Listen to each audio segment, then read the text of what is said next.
What's up, guys, and welcome to my Worlds 2024 preview video. Now, this is a video that we do every single year to try to get people that haven't watched too much League around the year a good perception of how the teams play domestically, kind of go over the strengths and weaknesses, shadow box them against each other, and make the tournament more enjoyable for people that want to watch. So hopefully you guys enjoyed this video. We're going to get right into it. I'm going to talk about these teams in general order of how strong I perceive the teams to be, but I'm not going to be too specific. We'll just go through in general tournament favorites all the way down to the pisser teams that we think are going to get eliminated instantly. Let's start with the team that I think will win the tournament, my LPL number 1 seed, which is BLG. Obviously, I always back the LPL teams. I just like the way that LPL plays. And I think BLG is a really strong team. They won summer just like they won spring. They got second at MSI. And I think that this team has evolved a lot throughout the year. It seems like after they lost to Gen G during MSI, BLG really decided to model themselves in a way after Gen G, where they tried to take a lot of the things that Gen G did well and incorporate that into their own game. And one of the things that they ended up doing in order to become a more stable team is benching Shun for Wei. Now, I'm not sure if Shun will play at all during this tournament. He pretty much didn't play at all since Wei joined the team, but with certain champions coming into the meta, if Jarvan is in the meta, if Vi, Xin Zhao come back, these were always champions that Shun played really well. So maybe there's a chance that he plays throughout this tournament. But throughout summer, they added Wei in order to have more stability within the team. I think one of the main problems that this team had was there was way too many psychopaths on the team. BLG just wanted to fight too many things all the time. And by adding a player like Wei to the team, they were able to have somebody who is more calculated in terms of which plays they go for. And as a jungler, it's very important that you are choosing your plays correctly, because the amount of activity that you bring to the team is pretty much as active as the team is going to be. A lot of times when the jungler is calling to perma fight, the team will perma fight. If the jungler is saying, hey, I need to full clear, I'm going to play on a certain side, people slow down and people will respect what the jungler is doing throughout the game. One of the main benefits of having Wei on the team is that he is not a bot lane focused jungler the same way Shun is. Wei will just play the game in an extremely dynamic way based on draft, based on where he thinks that they can find an advantage throughout the game. And as a result of this, it has made BLG a lot harder to read. They are no longer just going bot and trying to stomp you and diving on a stacked wave level 3 every single game. They are sometimes playing through top. They're playing through mid. And one of the main benefits of them doing this is the fact that they have unlocked Bin as a carry. Now, Bin is, in my opinion, the best top laner in the world. At the very least, he is one of the top 2 most talented top laners in the world. Bin and Zeus, most talented top laners in the world. They have the highest amount of carry potential, and they also have the biggest champion pools, I would say. Effective champion pools, for the most part. So unlocking Bin as a carry is something they really needed. And it's something that during MSI, if you watched how MSI was going, when Gen G was stopping the bot lane plays, BLG needed to start playing through Bin a lot more at that tournament, which they ended up doing. I'm sure you guys remember the Camille games that Bin ended up playing where he was absolutely insane. And now with the jungler that enables him more, it is something that they have practiced and put more time into. During spring, BLG was mainly just going bot lane. They were just diving bot over and over again. Now with Bin on the team, sometimes they're ganking top. Sometimes they're actually allowing Bin to have an advantage. And Bin carries games from ahead. He's one of those top laners where when you see him with a lead, you know he's going to use it well in team fights. So that has been a huge thing that this team has worked on. I still think the best team into BLG, the team that will play into BLG the best, is Gen G. Because at Gen G's core, they want to be risk adverse. They have really solid 2v1ing, and when nothing is happening in the game, it feels like Gen G is winning the game. When you watch Gen G games, if nothing is happening, Gen G is slowly winning the game. And when Gen G slows the game down like that, the question is, will BLG be able to be as stable as they were in the LPL? Because BLG became a team that could play slow games where they play around objectives, they play around item spike timings, and they team fight well, and they have extremely solid fundamentals. They were able to do that versus LPL teams. Now, can they do that versus a team like Gen G? Because Gen G is the best in the world at that style. I think that is the team that is still going to be the hardest for BLG to beat. And also, Gen G is extremely solid at 2v1ing, which is something that BLG kind of struggled with when it came to MSI. I think 2v1s have become more figured out. A couple of variations we've seen of them where, you'll have the support laning mid as opposed to laning with, the AD carry, the tri-lane, or the 4-man dive 2v1 that we've seen before. We saw a lot of MSI. There's been some iterations on the 2v1ing, but because 2v1s have existed for a longer period of time and BLG has played them fine in the LPL, I don't think they will suffer as much in the 2v1 as they did versus Gen G originally. When you talk about the strengths of BLG, they are still a team that wants to scrap. They want to skirmish. They want to mechanics check you. they are still a giga Chinese team. Fighting, they want to outplay, they want to take fights. If you give them a fight, I think that they're the best team in the world at winning those skirmishes. That being said, one of their biggest weaknesses that the team has is that they try to over salvage every single play. It's like they've never seen a fight that starts out, and no matter how bad it starts, it's like they've never seen a fight that they don't want to take. And that's something that can really bite you in the ass, because if you do give over a couple extra kills to a top tier Korean team like Han Life or Genji, they might just snowball that and carry out the lead for the rest of the game. So these are the teams that I think would play against BLG the best. And a lot of that comes from if BLG is able to hold back and choose their fights a little bit more wisely and not try to over salvage every single play. BLG is just not a team that likes to cut their losses. If a fight starts, if one person dies, they're always in the mentality of like, okay, this fight started out poorly, one person died, but how many spells did they just use? Did they just use 2 ults? Oh, they used 2 ults? Well, now with those 2 ults down, we could probably still fight it. Then another person dies. But now they use 2 more ults, so it's a 3v5, but we could still salvage it. We could still try to play it through. And a lot of times this will end up in a few more people dying than necessary in certain fights. Another thing to consider that I think could be an issue for BLG, obviously we don't know what the meta is guaranteed, but based on play-ins, one thing that I think could be an issue for BLG is the Azir and Yone. Now, Azir hasn't been played. It did get nerfed. I have no clue if it's going to be played with at this tournament, but this is a champion that Knight has never been extremely good at. It's not a champion that they play. Yone is a champion that has been showing up. It has been high presence throughout play. It does look strong, and that is something that even though BLG plays it, I don't think it is something that is good for them. So maybe this ends up hurting them throughout the tournament if other picks pop up that they feel like they need to ban, or certain teams are really proficient at a few other champions and it feels like, oh, we have to ban this out. Maybe Aurora becomes really OP in this tournament. They feel like they need to ban that out. Maybe them having to have a locked Yone ban or just not being good with Yone could end up hurting that. We also need to see how Wave looks on bruiser junglers.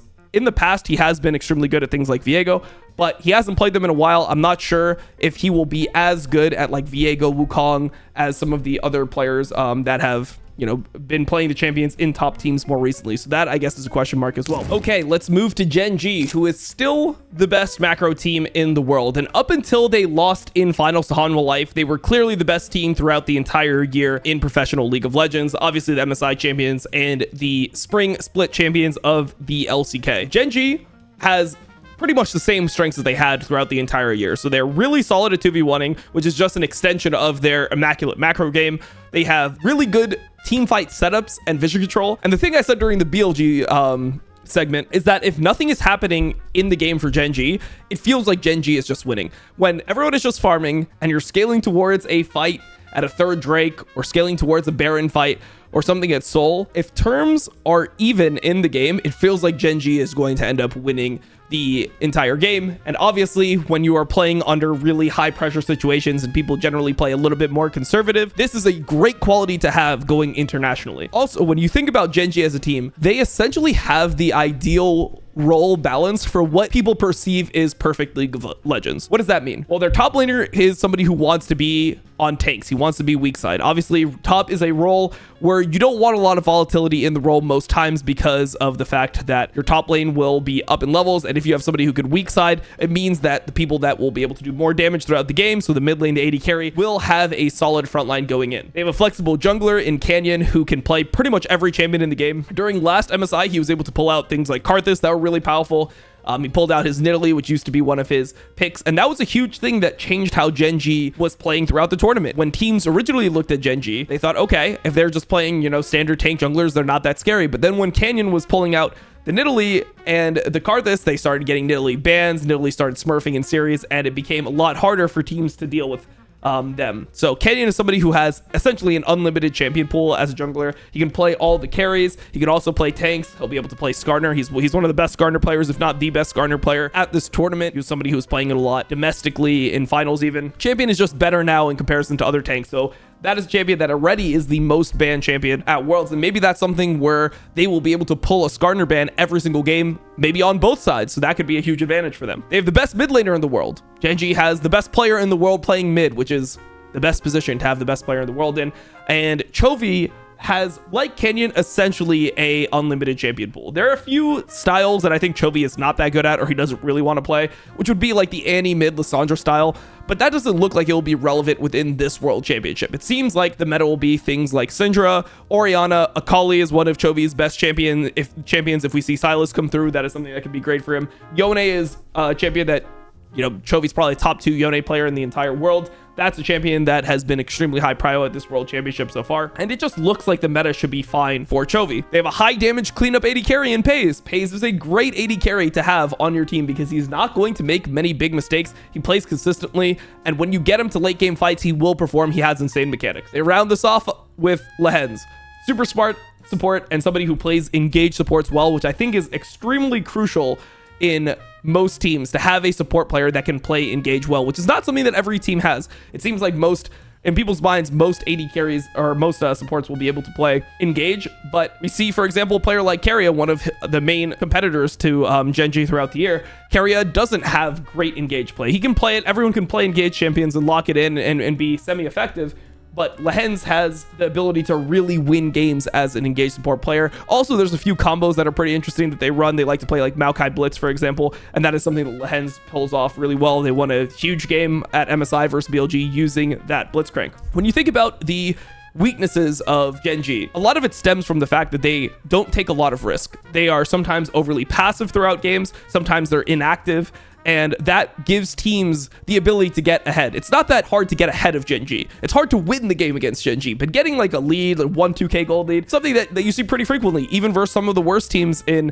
LCK, Gen.G would give over some of these leads, and then they'll just come back because there's no team that will play a dragon fight down 1-2k gold as well as Gen.G can. But yeah, there was definitely a period where they're overly passive and they would give over too many advantages to the enemy team. I think there was actually a stretch that Yamato always reminds me of in LCK where they gave First Blood 12 games in a row. So they're not a team that is setting up plays and setting up a dive and making a gank happen and having these really solid early game plans. They just try to make plans that are not going to get them too far behind because they will rely on their good macro vision setup and their team fighting to win them games later on. Early game, they are not a great team, but they have good macro swaps. So when you think about how G2, for example, won the LEC by consistently swapping when Grub spawned and just using tempo and making sure that they are able to nullify the early game by perma swapping, that is something that is Gen.G's bread and butter. They are one of the best teams at the world at that. I think the main question for me that I have for Gen.G going into this World Championship is how will the meta affect them if it becomes heavily skirmish based? So during planes, we saw a lot of LeBlanc. We saw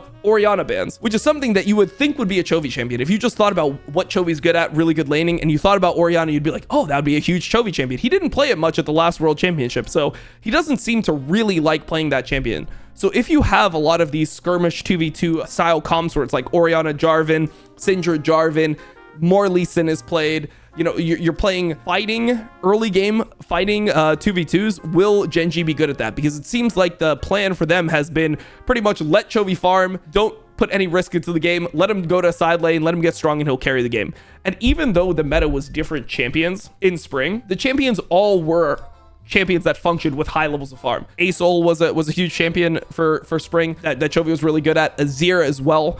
These champions do not need to fight a lot. And if you're playing more Jarvan, if you're playing more of these bruiser junglers, you are going to need to 2v2. And that's an area where I could see them losing out as a team. So I want to see how the meta affects them. I think that would be a potential downside. Overall, I mean, this team is a favorite. If people tell me Gen.G is the best team in the world, they're the favorite to win. You know, if I'm just only using my brain, I'm taking the emotions out of it. When I did my, when I tried to be unbiased with my tier list, Gen.G is the best team in the world when it comes to just my unbiased approach. Reason why I believe in BLG, obviously I'm LPL biased. I want LPL to win, but also I see the meta going in a more BLG way than a Gen.G way, but that might not end up being the case. A lot of times we see a play-ins meta happen, and this is just what the worst teams in the tournament are playing. And then when the big dogs come out and they start playing and they start winning and they're beating everyone, the meta becomes what the top teams are playing. So maybe we end up in a meta where, you know, Gen.G is just playing 80 mid laners still. They're like, we don't care about what other people think the meta is. We're still drafting Corki for Chovy. He's able to get through lanes. He's still drafting Tristana. You know, Smolder comes back, all these types of picks. And Chovy is just the best mid laner in the world. He gets super strong. He carries every single game. And Gen.G ends up winning every single tournament they compete in this year, outside of EWC, which we don't care about, and Summer LCK, where they lose a game 5. Maybe they almost Golden Road. So we'll have to see. But Genji, obviously one of the best teams in the world. You cannot ever count this team out. And even if I'm somebody who thinks that BLG would win, when I look at this, it's like, I think that BLG might be 1% more likely to win than Genji. Not a huge gap between the teams. The final team of this big three is Hanwha Life Esports. Now, Hanwha Life is the LCK champions, and they were a team that had a great meta read in the summer playoffs of LCK. For me, they have 4 players that are world class, and they also have Doran on the team. So we'll have to see how much that ends up affecting them. When I think about who Hanwha Life is, they're a really interesting team because they are kind of a mix of BLG and Genji, where they are good at skirmishing, but not as good at skirmishing as BLG is. But they have better macro, I would say, in a lot of circumstances than BLG. But compared to Genji, they have better skirmishing than Genji, but not as great macro as Genji. So they're kind of like a mix of both. They're a jack of all trades type of team. One thing that was huge for them throughout most of their time in LCK was Peanut. Peanut was excellent, and he was drawing multiple bans. Now, it's hard to tell whether teams were banning out Peanut because they were disrespecting him, saying, hey, you could only play these tank champions. You could only play, Maokai, Sejuani, Vi. They're banning it out and thinking that Peanut would not be effective in the meta we were in on anything else, or if it was because he was actually just the GOAT on those champions and they felt like they couldn't beat it. I think it was probably a mix of both. They thought that Peanut would be a lot worse off those champions, and there were some times where Peanut was not great. I don't think that he's great on things like Zyra. He was not great on things like Brand, but his Ivern was getting banned, and then his Poppy is like the best Poppy in the world. So let's go. Oh my god, he's old. He's old. He's old. He's old. He's really old. He's really old. He's really old. Just let him be. Just let him be. Just let him be. Going into this tournament, I think it's really important to see how the meta ends up shaping up, but Peanut was extremely effective within the LCK. Zika in LCK finals was looking like the best player in the world. I mean, this guy is just crazy versatile, and he is crazy clutch. And we saw this in 2022 when he was just the best player throughout all of Worlds 2022. He just has that clutch factor. He's somebody who steps up in big moments, which is a huge advantage to have a player on your team that is capable of rising up during those really, really crucial matches. And that's what you need a lot of the times in order to win Worlds. So I'm really high on Zika. I think this guy is fucking crazy. His champion pool is really good. But we'll have to see how he plays on some of the champions that we haven't seen him on recently.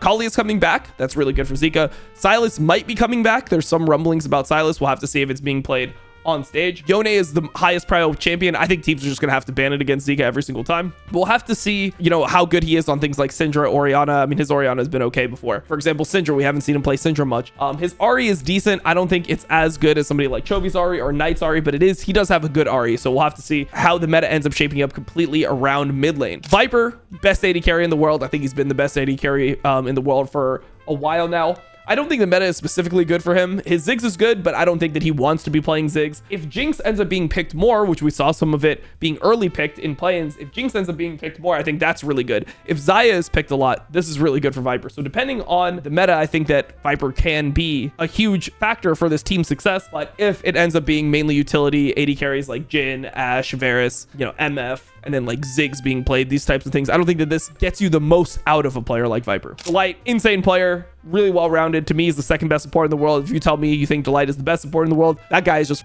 crazy good. So he doesn't have many weaknesses as a player. Extremely solid, able to play almost everything, relatively clutch, and his interactions with Peanut allow other people to really succeed within the team. When we think about what the meta is looking like going forward into Worlds Swiss stage, I want to see if Peanut is still as effective with things like Maokai not being played at all. Maybe he still plays it, but Maokai is a weaker champion than before. I don't think Peanut is that good on champions like Jarvan and Viego. His Wukong is okay. I'm not sure how much pile that'll have, but if Jarvan, Viego, Wukong becomes the meta, his Vi is good.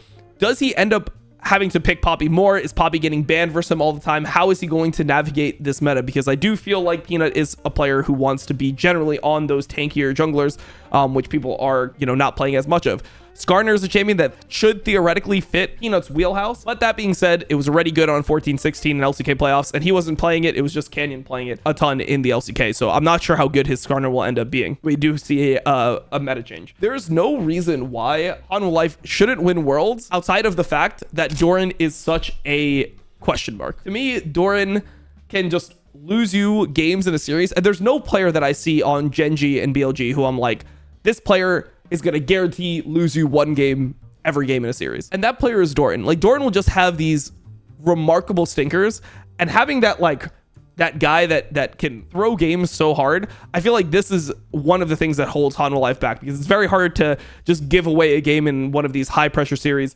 versus a team like BLG versus a team like Genji. A lot of games stick out in my mind. Like Doran is surprisingly good on Jax, but for example, when he played Camille, game 3 of finals, just really hard to watch. I think if Doran wasn't on the team, people would be like, yeah, Hanwha Life, there's no reason they can't win. But Doran is on the team, so we have to factor that into how we view them. Like I said, they are a top 3 team. Definitely they can win worlds. They're one of the more likely teams to win worlds. Like we said, it's very hard to know what you're going to get with them. And I don't think the meta is going in a direction that should help them, but I could be wrong. Maybe the meta will end up changing in the Swiss stage. The next team we have to talk about is my favorite team, T1, obviously. A team that fell off a little bit during the LCK playoffs and regionals. They had a little bit of a downfall, but I still believe that this team is going to perform at this tournament. And the reason why I actually believe in T1 for this tournament, unfortunately, is because the meta has shifted perfectly to T1. I don't know how that always happens, but the meta has shifted in favor of T1. They were never really good at the AD mid meta, which was what we saw throughout pretty much the entirety of summer. And this was something that always hurt T1. Faker would consistently take really bad trades.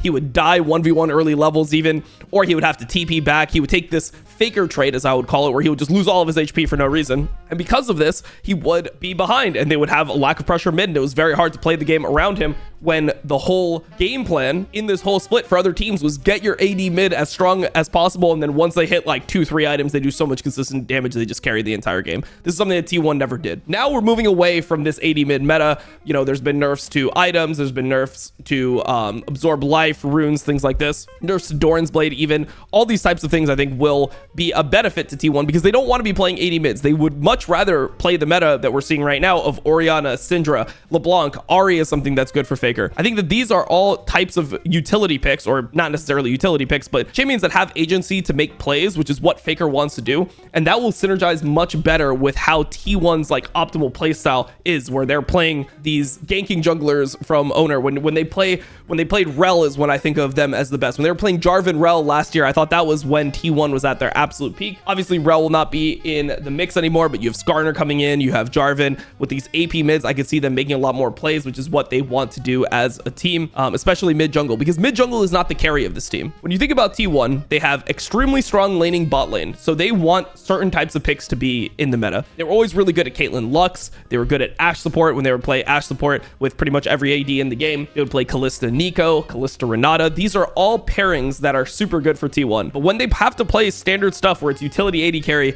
plus an engage support, that has never been something that T1 has been really good at. So if T1 can force more of these picks, which we saw a lot of these things come up in planes. We saw more Kalista in planes. We saw some Zyra Khan.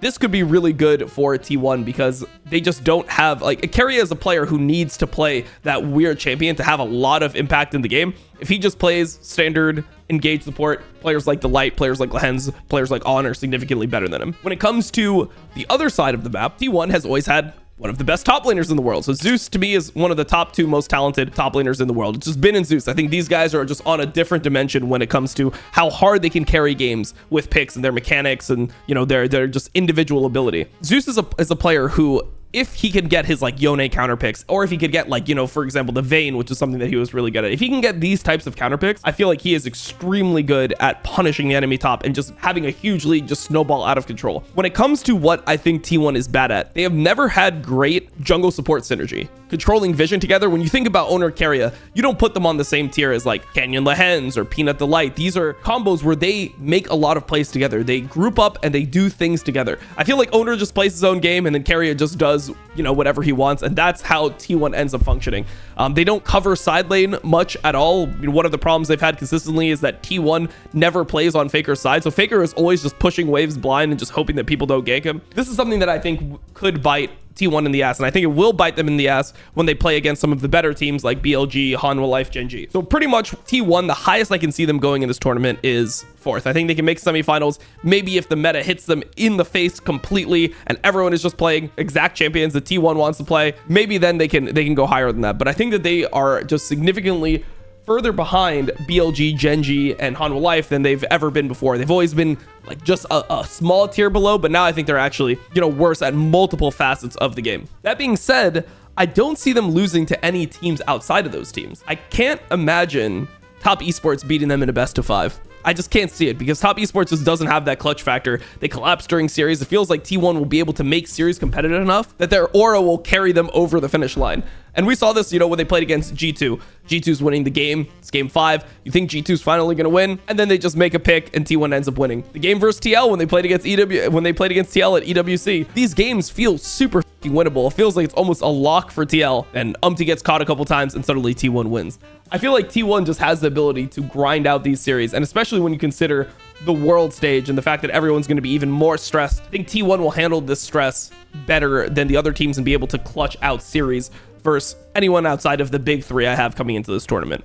That being said, they do have, there's a lot of arguments you can make as to why T1 is not a great team right now. So we'll have to see how they actually perform. We'll have to see how much the meta ends up favoring them. Do we end up in the Swiss stage going back to a lot of the AD mids where Faker then starts to struggle? Azir being nerfed, is this something that hurts T1 too much where they can't rely on that pick anymore? And the Orianna is not as strong as it was at the last World, so Faker is still a liability. These are all questions that we need to have answered. Let's talk about Top Esports. They are the hardest team for me to rate worldwide because on the surface, they're a team that has some of the least inherent gameplay flaws. Like when you look at the team, you're like, oh, they do everything kind of good. They have good setups when it comes to like how they control vision around objectives. They have great early pathing from Tien.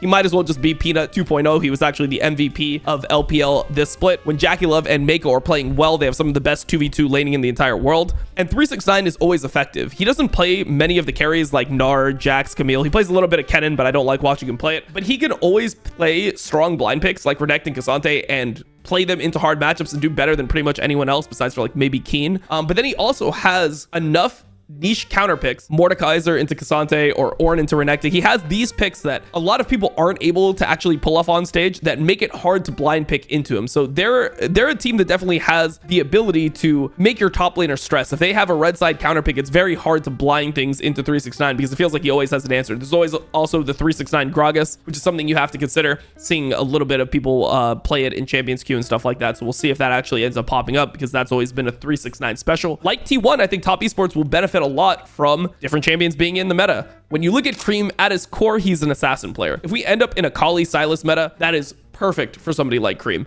Ahri being in the mix, this is good for Cream. I know people are going to say, oh, he played Ahri versus Humanoid LeBlanc at MSI. He played like shit in those games. It's always been something that Cream is good at. I believe that he'll be able to perform on those champions if he's given a good circumstance for them. The scariest part of this team is obviously their mentality, man. Top Esports, they are so fragile. We saw it versus G2 when they got 3-0'd by them at MSI. Like after the first couple games, they just played so much worse throughout the series.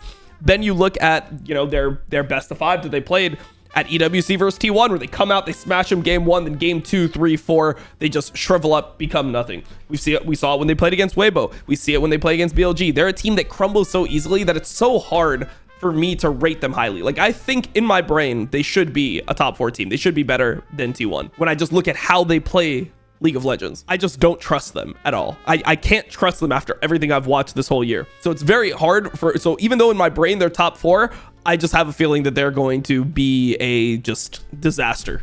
Maybe I'm wrong. We'll have to see, but I could definitely see a complete Chinese tragedy happening with T1. One thing that we need to also talk about, similarly to Peanut, is how Tien is going to adapt to the meta, because I don't rate him highly on champions like Vi or Jarvan. I know he's had historically good Viego. I don't really trust this Viego. I think there's better Viego players out there, but historically his Viego has been good. Not sure about Skarner. We'll have to see how he plays Skarner. Maybe we will see Tien go the Peanut route of trying to counter a lot of these bruisers if we end up in a meta where people are picking Vi, Jarvan, Wukong blind is something we've been seeing. Maybe Peanut's going to be the guy who's going to be playing, Tien's going to be the guy like Peanut that's going to be playing the Poppy as well. Maybe that's the pick that he ends up falling back on. Tien will just pull out the Poppy and he'll just be still defaulting to tanks. Maybe Ivern comes back. This is something that he was playing a lot of domestically. It was something that was banned against him frequently, but now is nerfed and it seems to have lowered in prio. This is a champion that I still think is fine, so I want to see if this is playable. But Top Esports, very hard to rate for me, but I do think that they need to be talked about in the tier of top tier teams because they have been good throughout the entire year. I think they have been a top 4 team over the course of the entire year, even if they've had, struggles and some really disgusting performances here or there. The hope of Europe is G2 at this international event. It's kind of weird to say, but even though they ended up winning LEC summer finals and the season finals, it did feel like a relatively disappointing performance in these tournaments from G2 compared to what their expectations are. And I think a lot of this stems from the fact that they struggled to find a lot of leads early game. G2 was a team that would come back really well, but they relied on tempo swapping and coming back through, just consistently swapping their lanes, playing around grubs and things like this in order to win games in the LEC, where you would wish that they were able to, stomp some games early. They don't have to beat teams all the time early. You don't have to always stomp the enemy team early game, but they lost so many early games that it was kind of hard to judge how good G2 really is. I think this is a team that could peak really high if they do shore up their weaknesses, and hopefully when you look at G2 and their weakness, which is early game, they can scrim it the most. They can get the most value out of scrims in the early game when they play against all these Asian teams.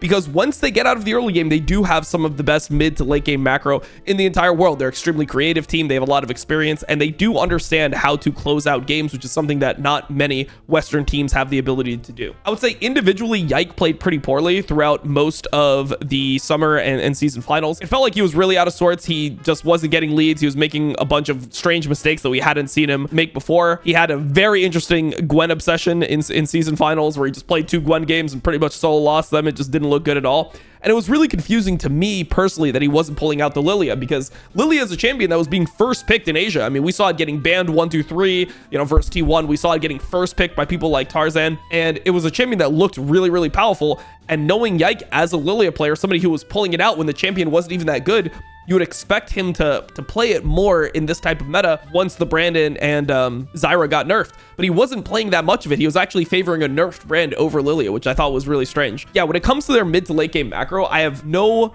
issues with how they play the game. I just don't think that if they give up the early game leads that they did versus Fnatic and that they did versus Mad Lions, if they give up these early game leads versus an Asian team, I don't think they'll be able to just come back through swapping. Asian teams understand tempo on a much higher level than European teams, and these leads will become insurmountable, even versus the 3rd and 4th seeds from LPL and LCK. So I'm really hoping that G2 can shore up their early game weaknesses, because I think that they could go far. They have a lot of aspects about them that are really interesting. Just the way they play the map, the way they attack internationals when it comes to champion pool, for example, at MSI, the Poppy support, the fact that they're willing to play Yasuo versus TF. These are really interesting things that give them that flair that could push them far in the tournament.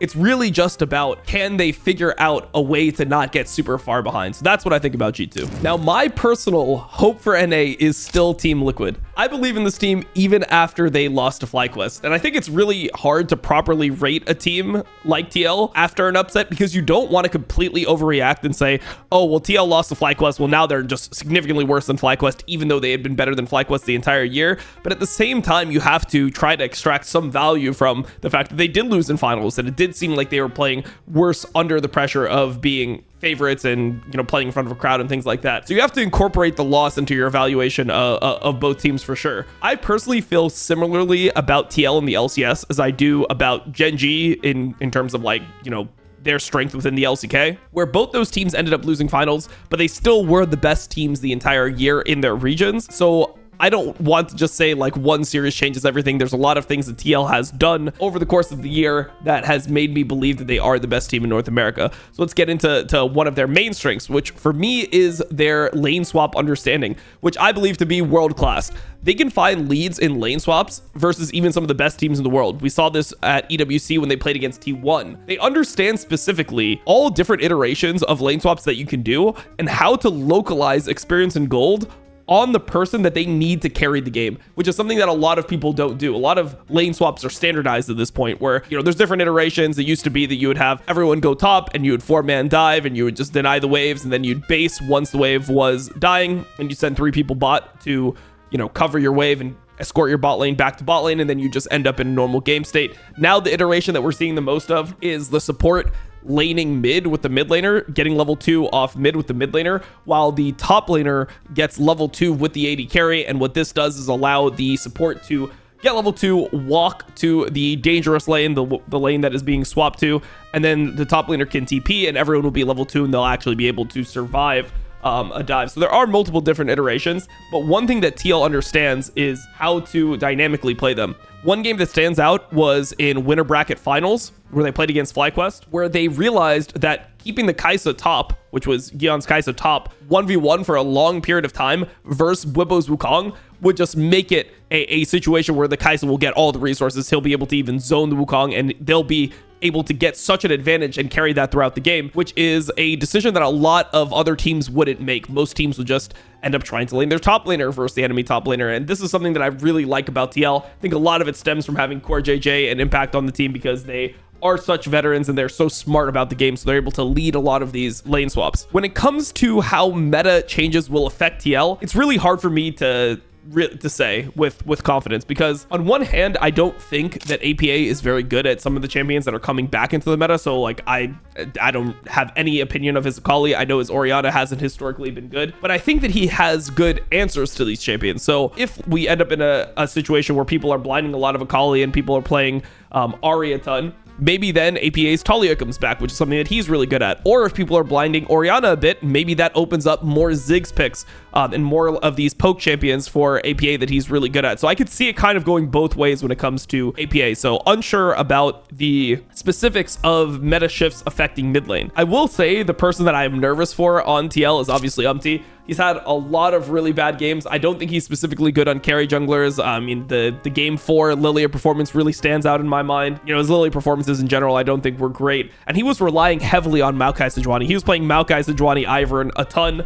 Two of those champions are nerfed. We haven't seen much of his Skarner. Is his Skarner going to be something that he plays? I'm a little bit scared of seeing Umti's Jarvan. I've been watching it a bit in Champions Queue. Maybe this is why I'm getting nervous watching it or thinking about it. But it feels like that is a champion where if Umti feels pressure in a game, he could over-engage and end up, you know, losing a lot of position. So we'll have to see how he plays when he is not on these tank utility junglers. Overall, for TL, my expectations of the team are that they reach quarterfinals. If they don't reach quarterfinals, I consider it a failure. If they, you know, lose in Swiss, I consider it a failure. And if they end up making quarterfinals, I think that that's a success. I think that should be the bar for a team like TL. So let's move on to the other team that is an LCS team, and another team that some people have even as a better team than TL because they did end up beating them in finals, which is FlyQuest, LCS champions, obviously. So the reason this team is so good from my perspective comes down to one player. I think Inspired just controls this team. He makes the team play in a way that makes the most sense based on their team comp, regardless of how other people are feeling within the game.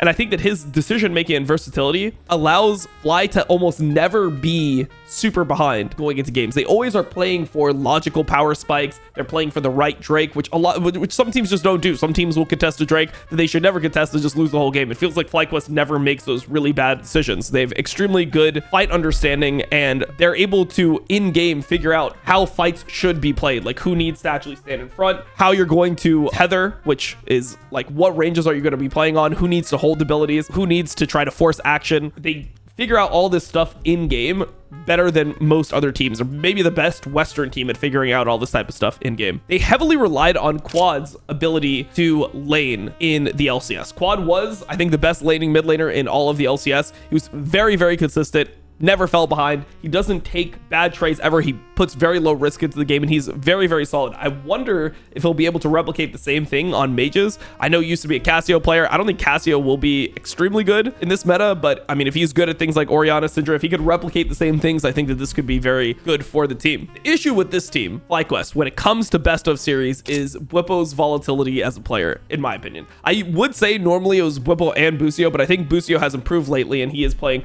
much more consistently. What Yamato always says is Bwipo likes to squeeze blood from a stone. Like, he is trying to squeeze so much out of every single situation where a lot of times it's just not there. This leads to some massive swings. I feel like Bwipo's the type of player that will just solo lose you a lot of games. He's somebody who, if he does solo lose your game, he's not going to carry that. He doesn't have like the baggage where he brings that into next games in the series and he lets it affect him as a whole. But it is very dangerous to be giving away games as frequently as FlyQuest does. When I think of Bwipo games, like off the top of my head, there's the Volibear game. We remember we played Volibear into Renekton, and it was just like, there was the gank top with Viego. He just dies, and the whole game is completely f***ed off that. There was the Urgot game in LCS Finals where he picks Urgot into Impact's Jax. He ends up getting solo killed. He just gets super far behind. It's like, we just can't lose because we picked Urgot and our Urgot is getting solo killed. There was the Zach game at MSI where he was playing versus Zeus. This game was looking great. They got an early dive on Zeus's Orin, and then he takes a really bad trade. Bubble takes a really bad trade when the wave is pushing back, and suddenly his whole game is completely over. So there are positives from Bwibble for sure. He's somebody who's really good at generating pressure throughout the game. And even in these games where he does run it down, he finds ways to be useful and to make the enemy team acknowledge his existence within the game, which is good because some people just end up doing nothing. It is better than the alternative, but I'm just worried about this critical flaw. I think that this is something that could hold FlyQuest back a lot when they're playing versus other teams internationally. The next two teams to talk about from China, the final two teams, LNG and Weibo. Now, these two teams played against each other twice in the LPL, once in summer playoffs, best of 5 in summer playoffs, which ended up going the distance. It was all 5 games where Weibo ended up coming out on top. And the second time they played each other was in the regional gauntlet. They played in the first match of regional gauntlet, which was actually played one day after Weibo had lost in finals. Even though LNG is the 3rd seed, I don't put too much importance on that match where they ended up 3-0ing Weibo in regional gauntlet, because Weibo had been prepping primarily for BLG, trying to win the summer finals, and LNG, being on the outside looking in, was probably expecting Weibo to lose to BLG because BLG has been the main favorites and the best team in China this year. So from my perspective, it looked like LNG prepped heavily for Weibo, and Weibo had very little prep for LNG going into that series, and obviously coming off a finals loss, playing less than 24 hours after you have finished losing finals is pretty rough for a team emotionally, and they didn't handle the stress that well. So not going to read into that too much. But the 3rd seed from LPL is LNG. Now, LNG is the slowest team from China. They don't play like a Chinese team at all. They don't play to force many skirmishes. They're relatively consistent in how they play the map. They have a heavy focus on turret taking. So they are a team that likes swapping for grubs. They prioritize Ziggs a lot for this reason, and they try to take as many turrets on the map as possible over opting into a lot of fights. Early on in the split, they relied heavily on Yone Ziggs. That was a combo that they were pulling out all the time. Scout Yone was really good. Gala Ziggs, obviously really good. And the champions complement each other really well. Throughout the season, though, I think that the team started playing more through Zika. Gala kind of took the backseat. He's essentially always being on the weak side. He's playing utility. He's playing Ashe, Jhin, MF, Ziggs, like almost every single game. While he's playing all these picks,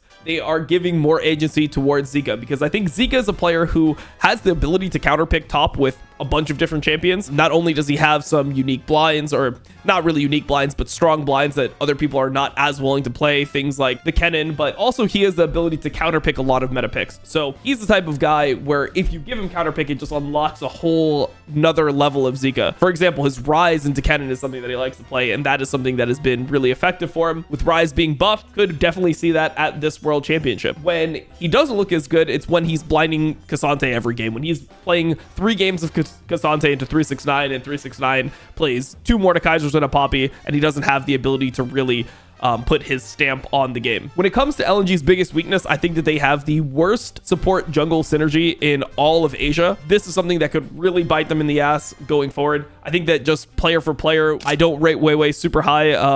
Domestically, I don't think he was that great. And Hong never looked the same after he was benched in early spring. He doesn't look like the psychopath that I knew him for, throughout most of his time last year. The other thing we have to consider is that Scout was going through that travel ban situation where he was trying to see if he could even play the World Championship. We have to see what Scout's condition is like individually. Maybe he wasn't practicing that much during this time.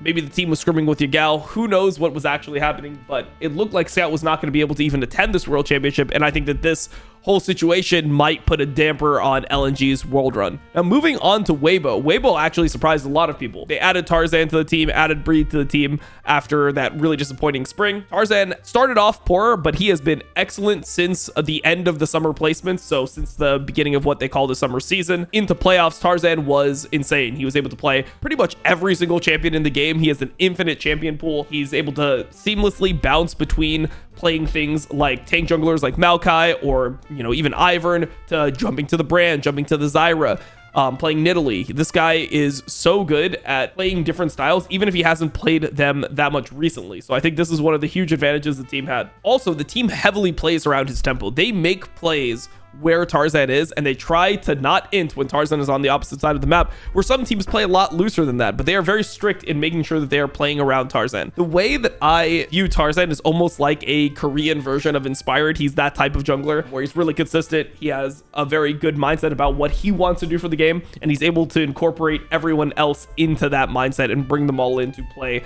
with him. The other player that is really exceptional on Weibo, in my opinion, is Light. Now, I think there's an argument to make that Light was the best AD carry in the entire world in summer. Like, this guy was absolutely insane. And I think a lot of it was that the meta favors him. He's a guy who wants to be playing MF. He wants to be playing Ashe. He wants to be playing Jhin. Similar to Gala, he's extremely good on these champions.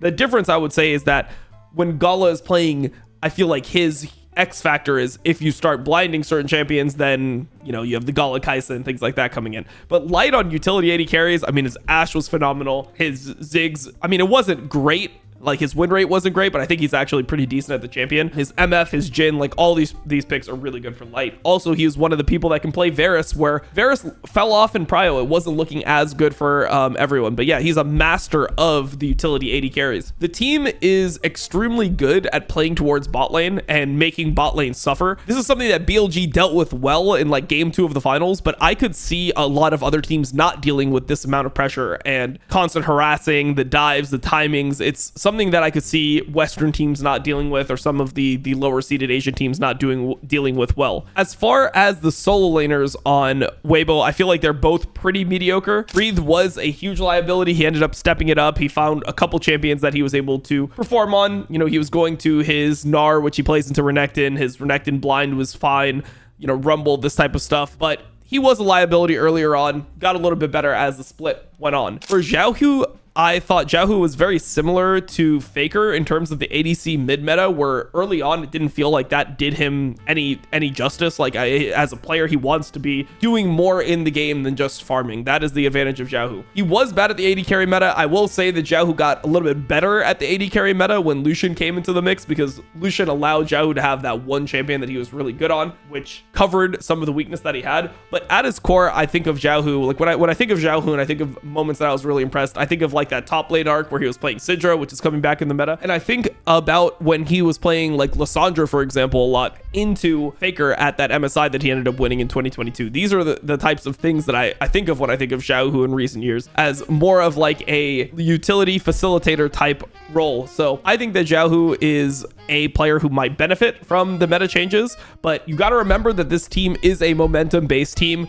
We've seen them choke. They definitely have the ability to crash and burn, and we have to hope that Tarzan this year actually plays well at Worlds, because I feel like people that only watch Worlds have no idea who Tarzan is as a player, and domestically he really shows up. And this was just another split where Tarzan just smurfed the entire year. I think if you took out some replacements, there's a very good argument that Tarzan is the MVP of the LPL. So I'm interested to see how these two teams do. I don't expect either of them will make it past quarterfinals. Both of them have the ability to make it out of Swiss for sure. I assume that one of them won't, because they'll just have a really unlucky draw and they'll just end up losing to teams that are better than them. But that being said, I would say these teams should probably be fringe quarterfinalists into like probably losing there. I don't think they could actually beat the teams that are going to be going to semifinals, but we'll have to see. So those are the last two seeds from the LPL. You're probably wondering at this point in the video why I have not talked about the third seed from the LCK and the second seed from the LEC. Obviously, Damwon from the LCK and Fnatic from the LEC. And the reason why I've left them until this moment is because I wanted to talk about both teams together, as I see so many similarities between both these teams. Both the teams are great teams when it comes to getting leads early game. They have good synergy. They make a lot of intelligent plays. They're relatively creative. They have good players, good laning phases, everything that you would want when it comes to early game teams. Both the junglers are extremely good players. I rate Lucid really highly. I think that he had a pretty rough spring, but in summer, I thought this guy was excellent. For the most part, Razork, obviously insane jungler. I think he's the best jungler in the LEC right now. But when it gets to the mid game, both these teams start throwing, and their mid to late game, it's like they can never generate a lead that it feels like is too much for them to throw. There's been so many games. For example, there was a sandbox game that really stands out from Damwon. There was game 3 in the summer playoffs when they played against T1 that they ended up losing, where it was another huge throw. There was a regular season game versus T1 that Damwon through. You have the Fnatic series, the finals, the summer finals. I know I have to keep on clarifying, but summer finals as opposed to season finals. In the summer finals, where they got 3-0'd and they threw each of those games with progressively larger and larger gold leads, losing every single game. It just feels so hard to ever believe in these teams. And I do believe that Dom1 is a team that is the worst team from the LCK going. Even though they did beat T1, I don't believe they'll perform as well as them this tournament, because I think that when you go internationally, you need to be able to play solid mid to late games. I don't think there's any team that wins through just early game when you go internationally. And that's my issue with both these teams. That's why I rate them a little bit lower. You know, FlyQuest, TL, they're not the best teams in the world, but the reason why I believe that TL has went 5-1 against Fnatic so far this year is because Fnatic just doesn't have the ability to carry out their leads. And that's going to be a really limiting factor for these teams. Don't get me wrong, there are definitely similarities, and I do think that Dom1 is a better team than Fnatic. There are differences when it comes to champion pools. Like, for example, the champions that a player like Kingin prefers, like the unique picks that he has to carry a game would be something like a GP or an Aatrox. Like, he has these interesting angles that he can play, whereas Oscar is more of like the standard top laner where he's just going to play meta every single game. Aiming and Noah are a little bit different in the way that they approach the game. I definitely think that Aiming is a much harder carry player, but there's going to be issues that I think both teams are going to face. On the Dom1 side, you have Moham, who might be playing. I've also heard that there's a chance that Kellen actually comes back and plays, but I feel like he has been a liability in recent series. He started off playing really well when he was playing Rel and champions like that, and then as time went on and he was kind of figured out, I feel like he played worse and worse throughout LCK playoffs and Gauntlet. In Gauntlet, he had like really bad games. He did an eyesore of a Blitzcrank play that I just can't get out of my mind. A bit weak as we are fighting. Yeah, level 2 here. The combo goes in on a Moham. He knocks up the range minion and gets the hook down. Ignite as well, but and on the other side, I feel like Fnatic has also had like some weakness from support. Jun was really good at MSI and he was very good in the spring playoffs, but I feel like Jun has fallen off a bit, and he's forced his team into a lot of bad situations, and for some reason he is immune to criticism. Feels like people will always blame Noah or always blame Humanoid or always blame Oscar over somebody like Jun, who I think is actually making quite a few mistakes, as we saw in the later portion of season finals and actual summer finals. So we'll see how these teams do. I'm pretty low on both of them, but that's because I just don't believe in teams that have fundamentally flawed macro. It's the same reason I normally didn't believe in North America teams when we set teams that had fundamentally flawed macro for long periods of time, but they can do well. I'm not saying that these teams are terrible. They're definitely above the 4 seeds, that pool 4 that is coming in from the play-in stage. I definitely think these teams are better than that, but I could see these teams not making it out of Swiss or barely making it out if they end up getting a good draw. And finally, let's get to the teams that are coming out of play-ins in pool 4. So I don't think that any of these teams will actually win their first round games because they have such hard matchups. When you play pool 1 versus pool 4, you need a very specific matchup in order to be able to win. Maybe Mad Lions could take a game off FlyQuest, but the fact that they RNG'd BLG is pretty tough for them. FlyQuest, who is probably the weakest out of all the pool 1 teams, ended up getting GAM, who I think will probably end up being one of the weakest teams in this next stage of Swiss. So I think it's going to be very hard for these teams to win in their first round, but I think that later on in the Swiss stage, they have the ability to upset some of the lower teams in the top 12 that we have just covered earlier on in this video, especially when we get into the elimination parts of the Swiss stage. The first team we're going to talk about here is GAM, who had the cleanest road. They didn't drop a game in play-ins, which was surprising. And I think for me, the most surprising part about watching this GAM team is that they were pretty much the antithesis to what you'd expect a Vietnamese team to be. When you think of Vietnamese League of Legends, everyone always says it's a ton of fighting. It's like old LPL where there's a ton of fighting, very low amounts of macro, and you just have fistfights to the death, tons of kills, like 40 kill games, this type of stuff. When you watched how GAM played, they actually played pretty disciplined. And if you even consider the champions that they were playing, a lot of like Shyvana, for example, for Levi, they played Wukong. These types of champions take a while to actually be relevant within the game. So I thought it was very interesting to see how GAM slowed the pace of the game down and how disciplined they ended up playing throughout the game. Going forward, I do believe the teams are going to ban out the Shyvana and probably Yone as well from Emo, because Emo looked really good on the Yone. And we'll have to see how they adapt past that, because I don't think that farming and playing a jungler like, you know, even if Shyvana is left through or playing Wukong blind, I don't think that these types of picks should be that good versus some of the better teams. Also, when it comes to the Wukong, which is, you know, it seems like Levi's second best champion, or the champion that he has in his second priority, I think that this champion is best used to counter 80 junglers, like if Vi is early picked, or you can play it into Viego, Jarvan, these types of picks.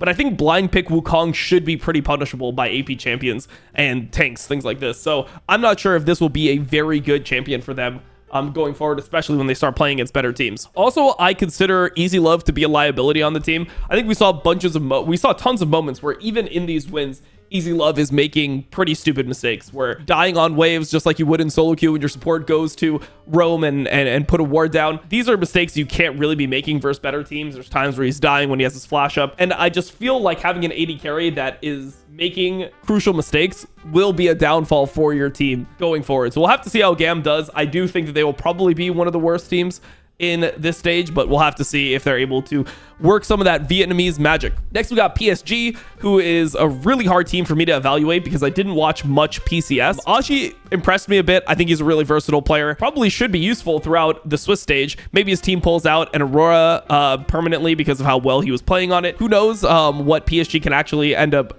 doing through that. Junjia was very disappointing for me, considering how he used to play in LPL, and from everything that I heard, he was supposed to be the best player from PCS. I thought Junjia and Betty were pretty poor individually. We saw a bunch of mistakes from both of them. I mean, in my mind, I'm thinking Betty getting 1v1 by Supa. I'm thinking about some of the Junjia engages where it's like, what is he doing? And I think the ability to track numbers was really bad from PSG. They would just start a lot of fights where it was clear that other people were not actually going to be able to participate from their own team. And I think that if you do this versus better teams, you just instantly lose the game. So I'm not sure really how to rate PSG. Most people that were talking about the PCS said they underperformed in the play-in stage. Maybe they play better in Swiss, but I personally wasn't very impressed, and I don't have a lot to go off when I'm talking about PSG here. Now, we've got Pain, and Pain it's really nice to see Pain here. I actually spent a lot of time watching Brazil this year and watching CBLOL, and it was really cool for me to watch Pain show up and play the same way they do internationally that they did domestically, because a lot of times Brazilian teams, for example, at MSI, Loud played so much worse than they play domestically, and obviously people will say that's cope and all this stuff, but it is actually true. The mistakes that you see the Brazilian teams make are not the same mistakes that they make domestically all the time. In planes, we saw exactly who Pain was. Weiser's a very good laner. Titan is a very good laner. These are the best players on the team. They have good laning top and bot, and they like to play tank junglers. I think one of the biggest issues is that the champion pools of Carioca and Dinketo so far just don't match at all. If you're playing tank junglers all the time, then you want to be playing more of the carry mid laners. You want to play AD mids, you want to play the more scaling AP mid laners, but they played a lot of like Ari Sejuani, for example, and that is just not something that you really want as a pairing, because the enemy team just buys Merc Treads, the enemy mid laner buys Merc Treads, and it means that your mid jungle just doesn't have the ability to really play off of each other. If you're playing things like Ari, LeBlanc, Akali, whatever, the junglers that you would like to play with are the Viegos of the world. You want to be playing with Vi, you want to be playing with Jarvan, these picks that can actually help do damage on the targets that you're seeing in front of them. So this is something that I think is kind of a bad side of Pain. This is something that they're going to need to figure out if they want to actually go far in this tournament, because we saw what happened in that game 3 versus R7 when they played the Ari into LeBlanc, and I don't think that is going to do...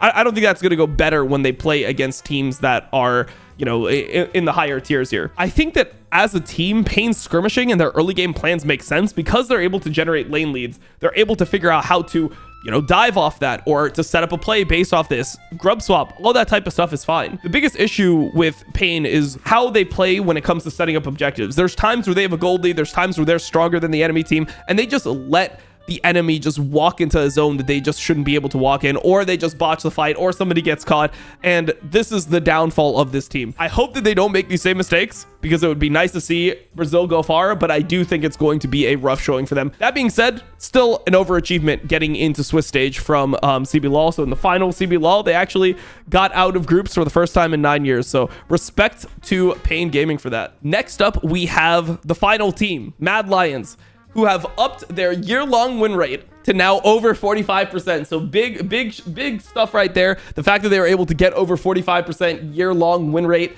after going 4-1 in play-ins, that is really fucking sick. Great shit, Mad Lions. They still have the same strengths and weaknesses that we saw in LEC. Not much has changed. They play well around Elyoya's jungle pathing. Alvaro and Supra have been extremely strong bot lane at this tournament, and they do well to generate leads. They also are very good at playing on 2 lanes, and they can get advantages by outmanning people if enemy teams don't respect their numbers, because they do show up with multiple numbers to dive at times where if you're not used to playing against Mad Lions, that can catch you off guard. During the playing stage, Merwin played a lot of Renekton and Cassante, but going forward, I think he will start pulling out more of his unique picks. I know he played an Aurora game, But he is more than that, and this is what makes Mad Lions strong. It's when they have Merwin on his unique picks and people don't really know how to play top lane, and at the same time they are just like railing you bot, you know, diving with Elyoya, and Alvaro and Elyoya are taking over the game, moving all around the map and everything like that. When it comes to Fresskowy, I still see him as a major liability for this team. I know he solo killed Caps and he solo killed Humanoid. Whenever I saw those solo kills, it looks like Humanoid and Caps are solo killing themselves, and we saw a lot of individual struggles from Fresskowy. I think his Syndra was pretty bad, and his Renekton was the worst Renekton I've seen. So I think Fresskowy will end up being a liability potentially in this tournament going forward. The team also has consistently struggled at contesting vision in the mid game. Mad Lions early game is good. Once the mid game starts, they just make so many mistakes when it comes to getting caught. Like Elyoya and Alvaro will just walk into areas that they can't be in. One of them will get caught, and then the whole team will try to salvage the play. People will die, and we've seen this over and over and over again. And this is going to lead to enemy teams getting Barons, and this is going to be leading to games being thrown and stuff like this. And it's very hard for you to come back in games versus top teams if you make some of these mistakes. We've seen them make mistakes versus, for example, PSG, but they're able to come back because PSG is not that many levels above them. They do that versus BLG, I think the game is going to be completely over. The benefit for Mad Lions is that in the first couple rounds in Swiss, you have BO1s, and I feel like these BO1s are perfect for a team like Mad Lions because they are a team that takes a while for you to actually get used to playing into. So when you have a team like Mad Lions that has all these weird picks and they have this playstyle, it's pretty unique to them. I think they can catch people off guard, and this is something that they're going to need to do if they want to make it past the Swiss stage. Obviously, they weren't supposed to even make it to Worlds, so the fact that they're even in the Swiss stage is really nice, but I do think it's going to be very hard for them to beat other teams. When I look at the rest of the teams that are in this tournament in Swiss Plus, I can't really see them beating anyone consistently outside of the other play-in teams. So we'll have to see if they are actually going to take games off teams like maybe Dom1, Fnatic, LNG. Can they beat this type of team? I think the answer is no, but I guess we'll see. Anyways, that has concluded my preview for the Swiss stage. This is something that took a long time to work on. We tried to get information out of there. This video ended up being way longer than I expected it to be, but I really had a lot to say when it comes to these teams, and I've watched more League this year than I ever have. So hopefully this gives you a primer for the Swiss stage and you have a idea of at least how I perceive the teams, and it gives you a baseline to judge the teams against to see if they're able to live up to what their strengths are or if they fall to what their weaknesses are. So hopefully you enjoyed the video, and we will see you on the World's co-streams starting on Thursday.